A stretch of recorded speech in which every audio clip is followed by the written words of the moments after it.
Lord. ఈరోజు ఒక సామెత నేర్చుకుందామా? సామెతల గ్రంథం 24వ అధ్యాయం 28వ వచనం. నీ పెదవులతో మోసపు మాటలు చెప్పవచ్చునా?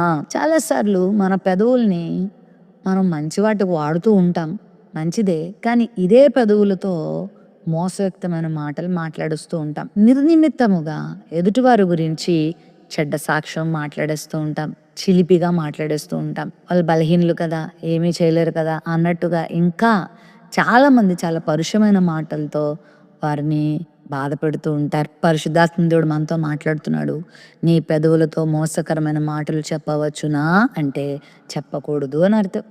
నీ పెదవుల్ని పరిశుద్ధంగా వాడు. చెడు మాటలు మాట్లాడకుండా, కపటమైన మాటలు మాట్లాడుకోకుండా నీ పెదవుల్ని కాపు పెట్టుకో అని కూడా వాక్యంలో ఉంది. నీ పెదవుల్ని కాపాడుకో, నీ నోటిని కాపాడుకో, నీ నాలుకను కాపాడుకో అని వాక్యం చెప్తుంది. కొంతమంది నోరుంది కదా అని ఏది పడితే అది మాట్లాడేస్తారు. మన జీవితంలో మనం చేసే పనులే కాదంట, మనం పలికే ప్రతి మాట కూడా తీర్పులోనికి వస్తుందంట. విమర్శ దినమున మనం లెక్క అప్పచెప్పాలి. రోజుకి ఒక మనిషి 10,000 మాటలు మాట్లాడగలరంట. మరి ఆ 10,000 మాటల్లో నువ్వు ఎన్ని మాటలు మోసయుక్తంగా మాట్లాడుతున్నావు, ఎన్ని మాటలు అపవిత్రంగా మాట్లాడుతున్నావు, ఎన్ని మాటలు అసభ్యంగా మాట్లాడుతున్నావు, ఎన్ని మాటలు అసందర్భంగా మాట్లాడుతున్నావు.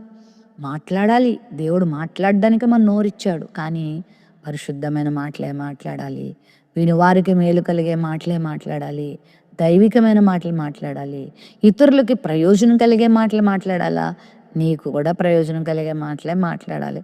ఇచ్చకపు మాటలు, కొండపు మాటలు, సరసోక్తులు, బూతులు మన నోటికి రాకూడదు. పరిశుద్ధత, పవిత్రత కలిగిన మాటలే మనం మాట్లాడాలి. మోసపు మాటలు మాట్లాడకూడదు.